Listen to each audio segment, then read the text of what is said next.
स्वः तत्सवितुर्वरेण्यं भर्गो देवस्य धीमहि धियो यो न प्रचोदयात्। आदरणीय ऋषि तुल्य हमारे आचार्य अग्निपथ नैष्ठिक जी, भूप सिंह जी, कर्नल साहब और मलिक साहब, मैं पहले अपने बारे में थोड़ा बता दूं। मैं मूलतः एक सिविल इंजीनियर हूं और उसके साथ में मैंने एक कंस्ट्रक्शन कंपनी खड़ी की थी जिसका वार्षिक टर्नओवर 60 करोड़ रुपए है।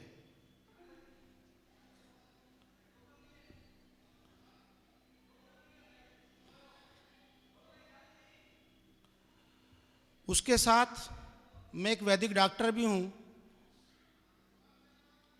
और शरीर के सभी 148 रोगों का वैदिक तरीके से उपचार भी करता हूं। उसमें कैंसर, गठिया, सोराइसिस सभी रोग हैं। और एक किसान भी हूं।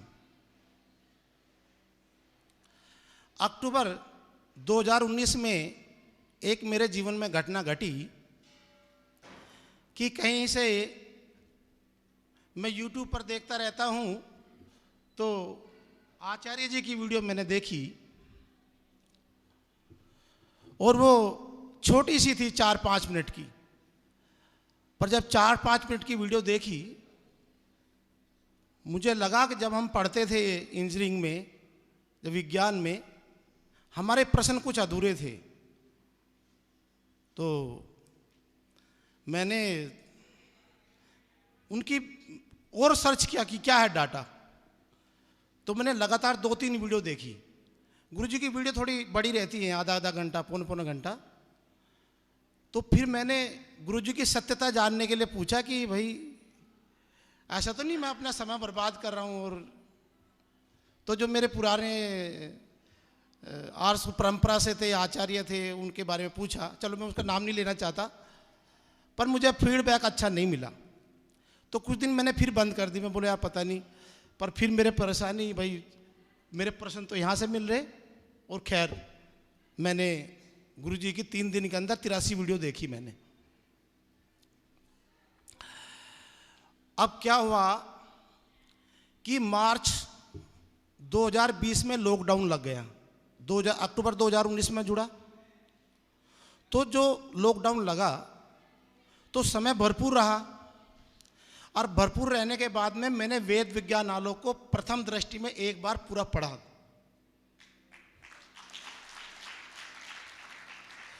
उसके बीच में मैं 2 बार गुरुजी के सानिध्य में भी आया। विशाल भाई से भी डायरेक्ट मेरे फ़ोन पर जो मेरी समस्या वो आती रहती है। उसका परिणाम क्या हुआ, मैं अपने जीवन की अब घटना बताता हूं आपको। अब मुझे मृत्यु से भय नहीं लगता है, और भय लगता है जब मैं वेद विरुद्ध कार्य करता हूं तब। और उसका परिणाम यह हुआ कि जो मेरी कंपनी थी कंस्ट्रक्ट, 60 करोड़ रुपए जो का टर्नओवर था, वो सीमेंट पर आधारित थी। और सीमेंट कितना विनाशकारी है, तो उसको मैंने तो अपने स्तर पर उसको बंद कर दिया उसको। क्योंकि महर्षि दयानंद की वो बताते थे कि जो मांस खाता है केवल दंड उसको ही नहीं लगता है। दंड तो जो मांस उगा रहा है, ट्रांसपोर्ट कर रहा है, बना रहा है। मैं बोला भाई सीमेंट से मैं भी भागी हूं और इसका दंड तो मुझे मिलेगा ही। एक बात और गुरुजी ने, मैं कोई भी लेक्चर मैं गुरुजी का छोड़ता नहीं हूं, और 2-2 बार, 3-3 बार, 10-10 बार भी सुनता हूं उनका। तो उसमें एक चीज और बताई गुरुजी ने कि अनजाने में जो पाप हो जाते हैं उनको तो परमात्मा कम दंड देता है, पर यदि आपको पता चल गया उसके बाद भी आप गलती कर रहे हो तो उसकी माफी नहीं है। अब मैंने जब वेद विज्ञान को पढ़ा तो अपने मन से उनको सारों को कड़ी को जोड़ा मैंने। कैसे जोड़ा? विज्ञान, ज्ञान, वेद, विद्या, शिक्षा, धर्म, मानवता, सत्य, नित्य, सनातन, ये आपस में पर्यायवाची शब्द हैं।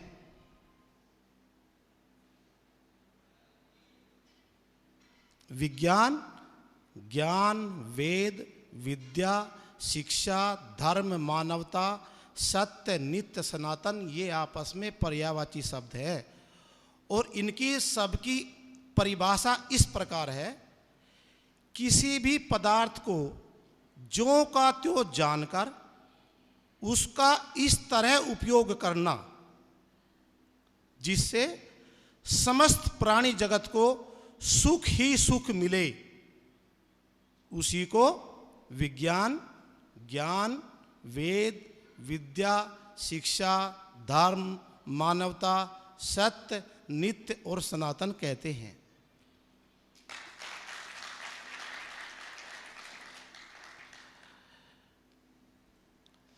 अब मैं जो वर्तमान परिदृश्य को देखता हूं, क्योंकि मैं भी एक उद्योगपति अभी 3 महीने पहले तक तो था ही, तो विज्ञान और अज्ञान में क्या अंतर क्या है? देखो जी, पत्थर वही है, विज्ञान के आधार पर घन बनाएंगे तो उसकी आयु रहेगी 432 करोड़ वर्ष, और अज्ञान रूपी सीमेंट से घर बनाएंगे तो उसकी आयु रहेगी 50 से 70 वर्ष।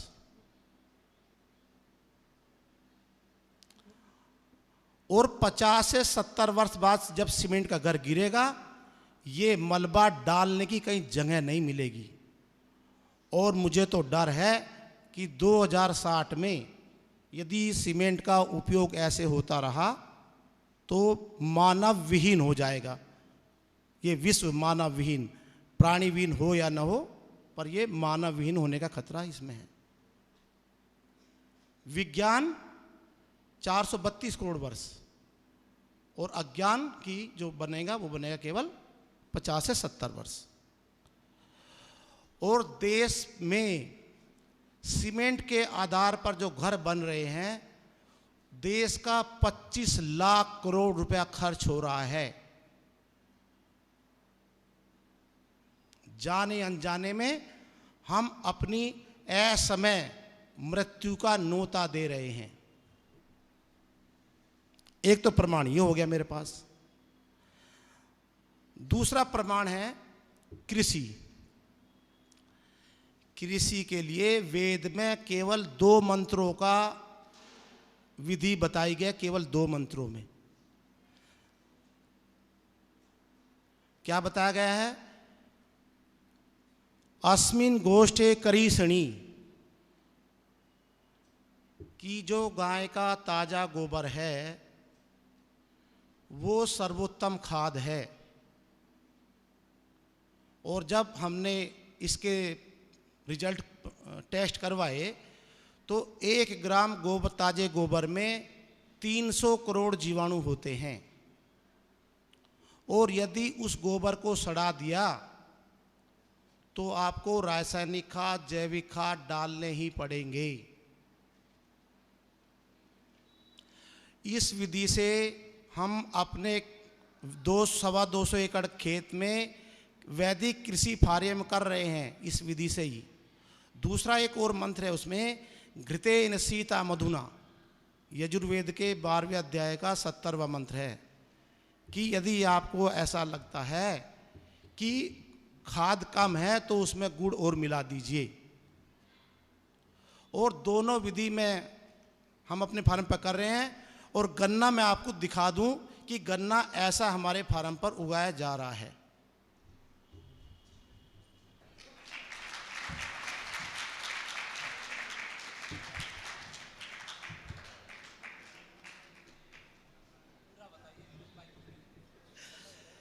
लंबाई इसकी 14 फीट है, 10 से 14 फीट है। हमारे शिविर में कुछ यहाँ बच्चे आए हुए हैं जो हमारे खेत पर गए हैं, उन्होंने देखा है, सबको दिखाया, उनके प्रमाण यहाँ भी बैठे हैं। मेरे यहाँ 2014 में 90 लाख रुपए का खाद आता था, 90 लाख रुपए। अब वो 0 हो चुका है।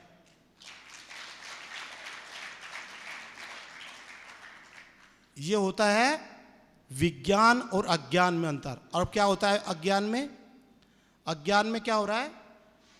3 करोड़ रुपए का जहर रूपी रासायनिक खाद, यूरिया, डीएपी हम खरीद रहे हैं और वो फसल में डाला, और उस फसल को जब हमने खाया तो 30 लाख करोड़ रुपए की लूट हो रही है एलोपैथी दवाई के माध्यम से।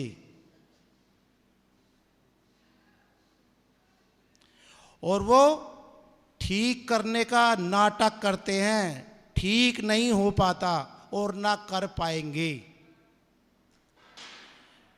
मैं आचार्य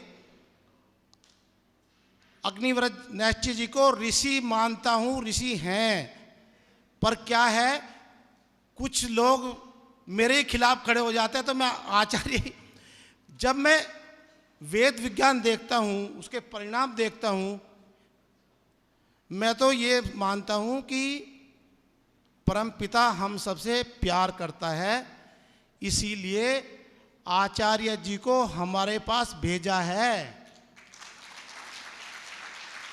बचने की कोई उम्मीद नहीं थी, बचने की कोई, ये तो अब हमारा सौभाग्य है कि हम बच जाएंगे। तो 2 प्रमाण बता दिया सब मैंने। तीसरा, जब मैंने वेद विज्ञान आलोक से पंच महाभूत में चौथा महाभूत आप है, जल की प्रॉपर्टी पढ़ी, तो जो सादा पानी है वो वैदिक साबुन है। उसका मैं स्लाइड भी दिखाऊंगा आपको कि मैं अपने कपड़े जो है सादे पानी से धोता हूं, आधा घंटे भिगो करके, और उसकी विधि मैं बताऊंगा आपको, क्योंकि समय मेरे को 40 मिनट का मिला है, ज़्यादा चर्चा में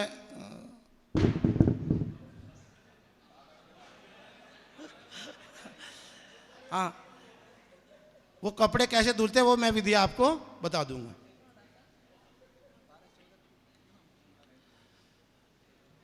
और जो रासायनिक साबुन है, इसने नदियों को गंदा नाला बना दिया है, गंदा नाला। यह है अज्ञान और विज्ञान में अंतर। और यदि आप साबुन का उपयोग नहीं करेंगे, पानी बिल्कुल सतत विरल साफ सुथरा बहता रहेगा।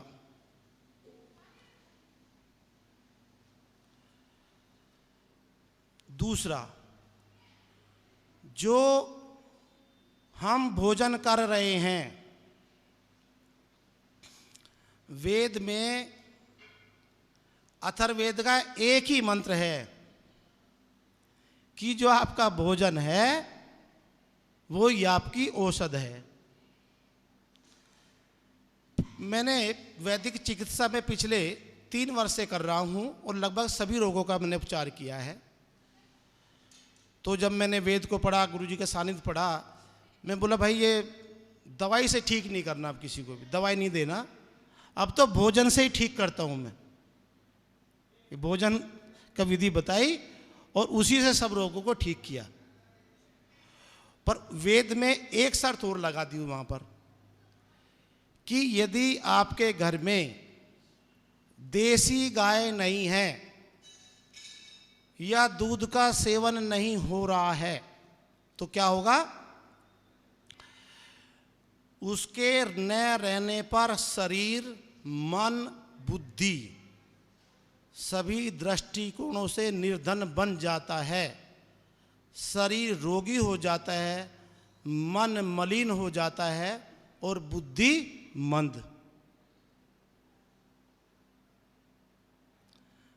जिसका घर में देसी गाय का दूध नहीं आता उसका मैं भी कोई उपचार नहीं करता कि भाई मेरे पास आपके लिए कोई दवाई नहीं है।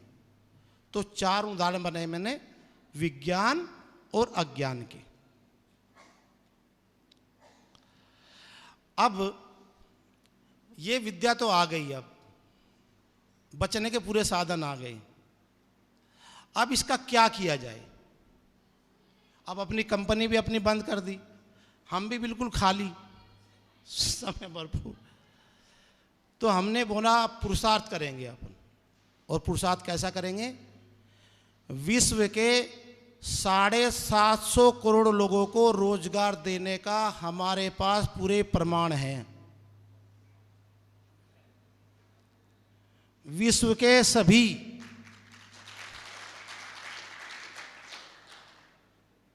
प्रमाण हैं। और जी क्या चाहिए घर में? भोजन, रोटी, कपड़ा और मकान, यही चाहिए। तो वेद में उसकी परिभाषा दी गई है कि भोजन, कपड़ा और घर किसको कहते हैं। मैं उसी की व्यवस्था करूंगा 750 करोड़ लोगों की, जो वेद में परिभाषा को बोले मुझे 5 स्टार होटल चाहिए, जो वेद में लिखा है उसकी व्यवस्था करूंगा मैं। क्या लिखा है उसमें? भोजन, कपड़ा, घर की परिभाषा क्या है, और धन की भी। जो मानव के शरीर में इतना बल एवं ऊर्जा दे सके जिससे वह 100 वर्ष से लेकर 400 वर्ष तक पूर्ण स्वस्थ एवं निरोगी रहकर सुखपूर्वक जीवन निर्वाह कर सके। अब सीमेंट के घर में तो रहेगा ही नहीं। जो सीमेंट का घर का बनता है 1 करोड़ में, वो जो कच्ची मिट्टी का घर है 432 करोड़ वर्ष का, 2 लाख में घर बन जाएगा। और आपकी आने वाली पीढ़ी 10, 20, 30, अब वो उसमें सुरक्षित रहेंगी। मैंने इसका चिंतन किया कि जो मैं बात कह रहा हूँ वो क्या प्रमाणितकरण है। जब भारत और भारत के साथ विश्व विज्ञान विहीन हुआ, तब हमने कच्ची मिट्टी का घर खुद अपने हाथों से तोड़ा है। मैंने भी अपने कच्चे मिट्टी घर अपने हाथों से तोड़ा है। मैंने पूछा पिताजी ये किसने बनाया? बोला भाई मुझे तो पता नहीं। बोला उस टाइम मेरे पिताजी की आयु, बोले तेरे बाबा को, बोला उसको भी नहीं पता। 4 फीट चौड़ी दीवार थी। ये बात जरूर है कि हर वर्ष उसकी लिपाई पुताई जो वो करनी पड़ती है। और छत जो कड़ी लकड़ी रहती है वो जरूर गल जाती है, पर वो तो आराम से बदली जा सकती है। दीवार को कुछ नहीं बिगड़ता। अब जब विज्ञान से हम दूर हुए तो देश में 85 लाख करोड़ और विश्व में 800 लाख करोड़ रुपए का बर्बादी हो रही है। आप लोग ये मत समझ लेना कि आम जनता केवल भारत में दुखी है। इसके देखने के लिए मैंने 15 विदेशी यात्रा की हैं। मैं चीन भी गया हूं। मैं बोला यहां गड़बड़ है तो देखो चीन में क्या है, यूरोप में क्या है। 15 देशों की यात्रा करी है और सब इस दुख महासागर में डूबे हुए हैं। जापान में आत्महत्या, जो जितना विकसित देश है उतनी आत्महत्या वहाँ हो रही है। ये इसका प्रमाण है। पैसों से आकलन आप मत कर लेना। तो लूट कैसे हो रही है उसका ही बता देता हूँ मैं। 3 लाख करोड़ की तो मैंने आपको यूरिया डीएपी की बताई। जैविक खाद दूसरा जहर है, जैविक खाद। 86,000 करोड़ को लूट चली जैविक के नाम पर। पोली हाउस, समय मुझे पोली हाउस के बता रहे हैं, जरूरी बताना पड़ेगा। एक पोली हाउस का निर्माण वहाँ होता है कि जहाँ तापमान 10 महीने से लेकर नीचे 10 डिग्री से नीचे रहता है, और जो पौधे का भोजन बनाता है वो बनाता है 15 से 35 डिग्री। तो यूरोप में तापमान 10 महीने 9 महीने 10 से नीचे रहता है, इसलिए उनको पोली हाउस की ज़रूरत है। मैं ये भी देखने गया यूरोप में, क्योंकि सरकार मुझे बोल रही थी, क्योंकि मैं किसान भी हूँ, कि आप 18 एकड़ की स्वीकृत कर दिए थे 2 करोड़ रुपए मेरे लिए। उसके अंदर 20 डिग्री तापमान बढ़ जाता है।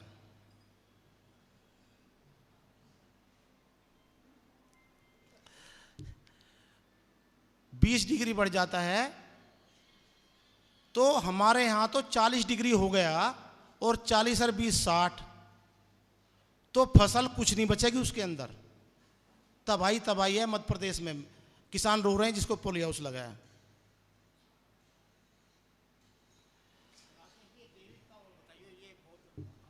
जैविक, हाँ जैविक, जैविक क्या करो? हाँ हाँ मैं बता दूंगा, ये मिनट आप थोड़ा बढ़ा लेना बस।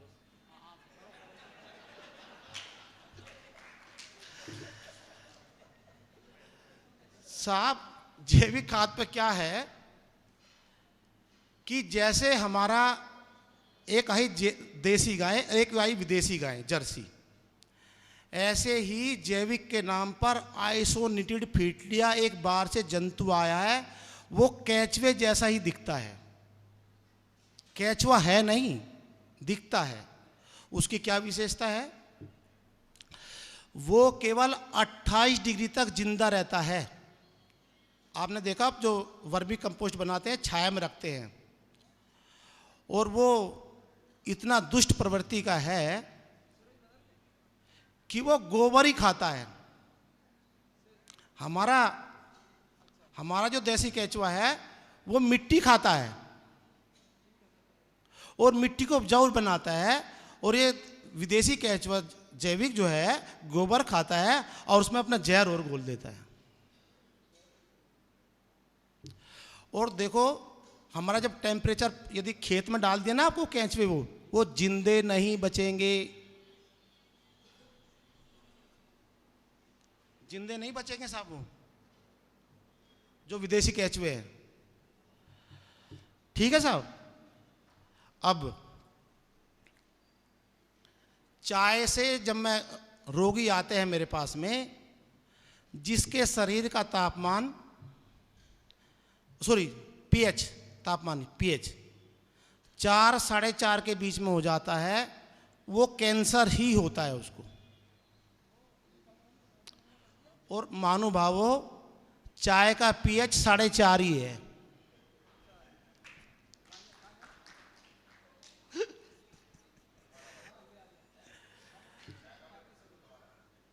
चाय का पीएच 4.5 है, और जब 4.5 पीएच शरीर का हो जाता है तो कैंसर हो जाता है।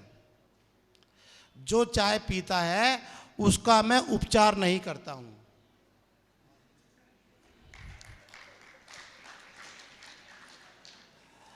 और कॉफी उसकी भी बहन है, कॉफी उसकी भी बहन है। वो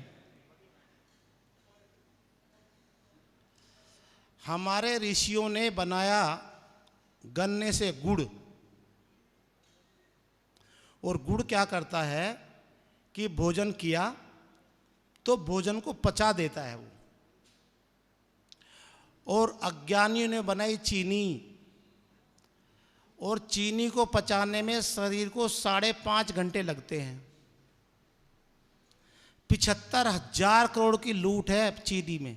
आपके स्वास्थ्य खिलवाड़ किया जा रहा है। जो पैक्ड भोजन है, जब डब्बा लगाते हैं 4 तरह के जहर मिलाए जाते हैं उसमें कि वो सड़े ना। तो वो आपको रोगी बनाता है, और 3 लाख करोड़ का बिजनेस है ये। हमें वो तो अच्छा हुआ आचार्य जी ने, मैं तो अपने को सौभाग्य समझता हूँ, यदि मेरा जन्म ये होता भी और ऋषि से ना मिलता तो मुझे अपने जीवन को उपयोगिता ही पता नहीं चलती। और जब जीवन की उपयोगिता नहीं पता चलती तो हम अय्यास हो जाते हैं।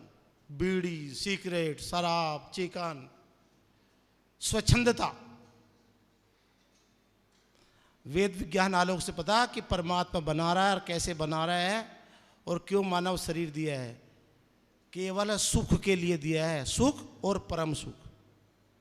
इसके अलावा कोई दूसरा टारगेट है तो आप अपने शरीर के साथ हिंसा कर रहे हो।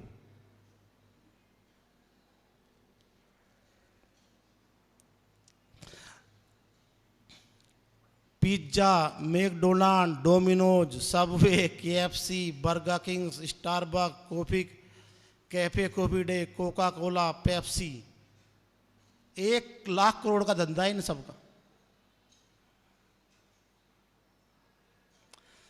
जब हम वैदिक कृषि करते हैं, पानी की खपत आदि है। अब जब हम रासायनिक खाद डालते थे तो मेरे खेत पर 400 फीट पर पानी था, अब 50 फीट पर पानी है। 6 साल हो गए, 50 फीट पर पानी है।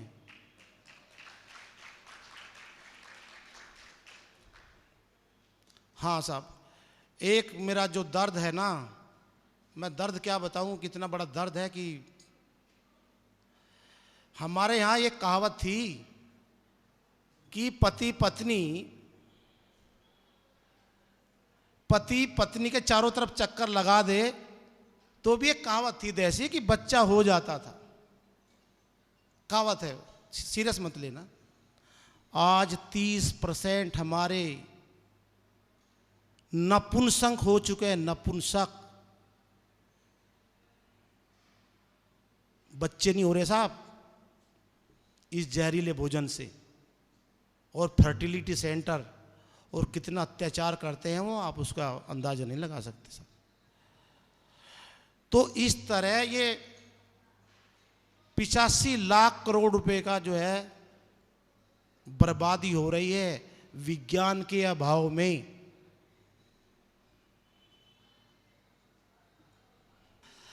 अच्छा, एक विषय और है कि सिलेबस की समस्या है। सिलेबस, क्योंकि गुरुजी ने तो ग्रंथ लिख दिया और ग्रंथ समझने में, ये समझ लिए मैंने 5000 घंटे खर्च किए इस पर। बस अभी इतना ही समझ पाया कि नौकरी छोड़ पाया। इतना ही समझा भी, पूरा नहीं समझा भी, इतना ही समझा कि भैया नौकरी करनी तो मेरे मत के अनुसार हमारे पास पूरा जो पाठ्यक्रम है पूरा उपस्थित है। कैसे, थोड़ा सा बताता हूं मैं। आधुनिक विज्ञान की जो शुरुआत होती है वो क्वार्क, क्वांटा जिसको कहता है, क्वांटा कहता है, वो फोटोन, इलेक्ट्रॉन आदि हैं। और जो हमारा क्वांटा है वे संस्कृत के 64 अक्षर हैं।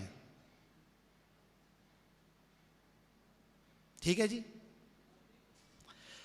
तो जो सृष्टि बनी है प्रलय अवस्था में, ये है, ये कणीय अवस्था नहीं रहती कुछ भी, मतलब कोई संगतिकरण वहां नहीं रहता है। और जो सृष्टि है वो संगतिकरण ही है। और जो हमारी 64 जो वर्णमाला है संस्कृत के, 63-64 जो अपन बोलते हैं, उसका जो संगतिकरण है वो अष्टाध्यायी और जो गुरुजी जो भास्कर है निरुक्त आदि से उसके संगतिकरण को समझा जाएगा। आर्ष परंपरा में अभी तक क्या हो रहा है कि उसको वो शब्द समझ रहे हैं केवल, हमको एक गियर चेंज करना है बस, ऐसे कि शब्द के साथ अब उसको आप पदार्थ भी बोलें। तो इतने परिवर्तन के होते ही हमारे आर्ष गुरुकुलों से वैज्ञानिक प्रतिभा निकलनी शुरू हो जाएगी। और आर्ष परंपरा जो पाठ्यक्रम है लगभग वही पाठ्यक्रम है, और जो आधुनिक विज्ञान में जो सत्य विद्या हैं, ऐसा नहीं कि पूरी की पूरी उनमें अधूरी है, जहाँ जहाँ तक उनका पूरा है वो सब विषय हमारे गुरुकुल में भी पढ़ाया जाएगा। तो इस तरह ये हमारा पूरा मिशन है हर उसमें। और हमारे यहाँ पर वैदिक चिकित्सा, वैदिक कृषि, वैदिक कपड़ा निर्माण, जितने भी इंजीनियरिंग जो होगी हमारी निरापद और वैदिक विज्ञान के आधार पर होगी। और अभी परंपरा में बचा हुआ है कुम्हार का काम, लोहार का काम, और जो है कपड़ा बुनने का निर्माण, ये सब अपने पास उपलब्ध हैं। तो अब मैं अपनी एक जो स्लाइड है वो दिखाना चाह रहा था आपको कि 1 एकड़ से 2 लाख रुपए से ऊपर आय कैसे होगी। मैं विशाल भाई से निवेदन करूंगा कि वो थोड़ा, एक मैंने कैलकुलेशन दी है कि भारत में 135 करोड़ लोगों को रोजगार कैसे मिलेगा। 135 करोड़ की चीज है ना साहब, कम का नहीं, एक भी बिल्कुल। हमने एक परिवार में 5 मेंबर माने हैं, तो हमारे यहाँ 27 करोड़ फैमिली है। हम वेद अनुकूल कहें 90% लोगों को वैदिक कृषि करना चाहिए। उस आधार पर हमारे पास 24 करोड़ परिवार हैं। तो हमारे पास 32 लाख स्क्वायर मीटर एरिया है। उस हिसाब से 80 करोड़ एकड़ भूमि है हमारे पास में, जिसमें 60% में खेती होती है। तो 60% को 48 करोड़ एकड़, 24 करोड़ परिवार हैं, और एक परिवार के पास में 2 एकड़ भूमि। ठीक है साहब। और 2 एकड़ भूमि से किस तरह खेती होगी, उसमें क्या है, हम शुगर केन उगाएंगे। एक मॉडल मैंने बताया है, गेहूं रहेगा, सब्जी रहेगी और दाल रहेगी। शुगर केन, व्हीट, वेजिटेबल और दाल। ये मैं एक वो, इसमें 2 एकड़ में हमारे यहां जब हमने 48 टन गन्ना हमारे फार्म के अंदर खड़ा हुआ है प्रति एकड़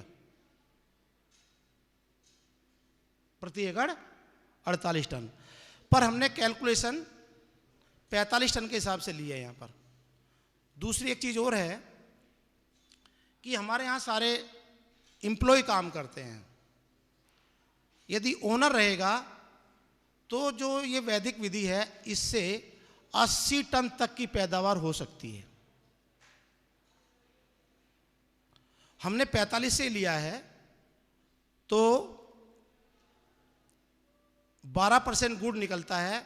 50 रुपए के भाव से जोड़ा है, 2 एकड़ में 5,40,000 रुपए का इसमें गुड़ अपन प्रोडक्शन हो सकता है। अच्छा, गन्ना क्या है, इसमें 6-6 फीट पर उगाया जाता है, 6-6 फीट पर। तो उसके बीच में हमको दलहन लेनी है, दाल लेनी है और गेहूं लेना है। तो 0.75 में गेहूं, वेजिटेबल, दाल, इस तरह 6,04,000 रुपए का उसमें आए। यदि किसी को देखना है तो ये मॉडल हाउस, आप हमारा शिविर रखा है 12 से 14 मार्च को, वहाँ भी देख सकते हैं जाकर के। और शिविर का कोई शुल्क नहीं है, निःशुल्क है पूरा। हाँ, 500 रुपये भोजन के 3 दिन के, रहना और भोजन, उसके पैसे वैसे निःशुल्क रखे गए। उसके साथ में 2 गाय हमको रखनी पड़ेगी। तो 2 गाय के गोमूत्र से, और जब हम दवाई बनाते हैं तो 500 रुपये लीटर हमारे गोमूत्र की कीमत बैठती है। तो 1,000 रुपये प्रतिदिन उसके हिसाब से बैठेंगे।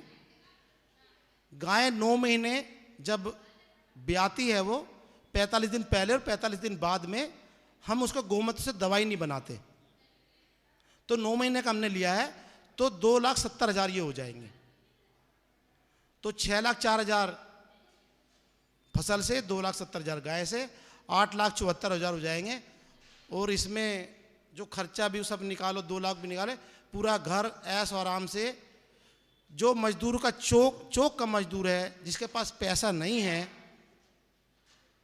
उसको भी हमारे मॉडल पर वो काम कर सकता है। यदि ज़मीन नहीं है, 30,000 रुपये एकड़ भरपूर ज़मीन मिलती है पानी वाली। और 55% लोग कृषि है हमारे यहाँ भारत में अभी भी। तो 55% की तो चिंता ही नहीं है। और जो बाकी लोग हैं वो किराए पर ज़मीन ले सकते हैं।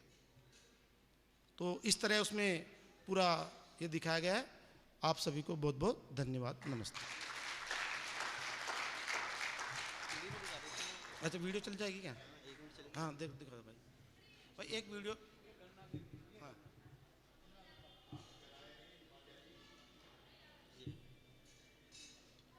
ये गन्ना, ये हमारे क्या गन्ना है, फार्म हाउस।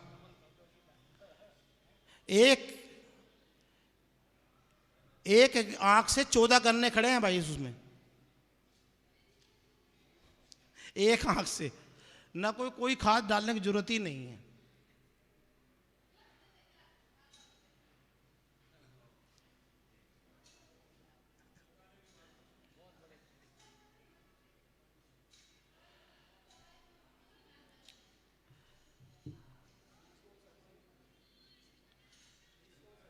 है जी। बीज 3 वैरायटी हमारे फार्म हाउस पर हैं, 238, 86,032 और 264। 3 वैरायटी है। तो उनमें से मेरे को लग रहा है ये 86,032 है, मेरे को ऐसा संभावना है, या 238 होगा। ठीक है जी, आपने मुझे समय दिया और बड़े ध्यान से सुना। आप सबको बहुत बहुत धन्यवाद। नमस्ते जी।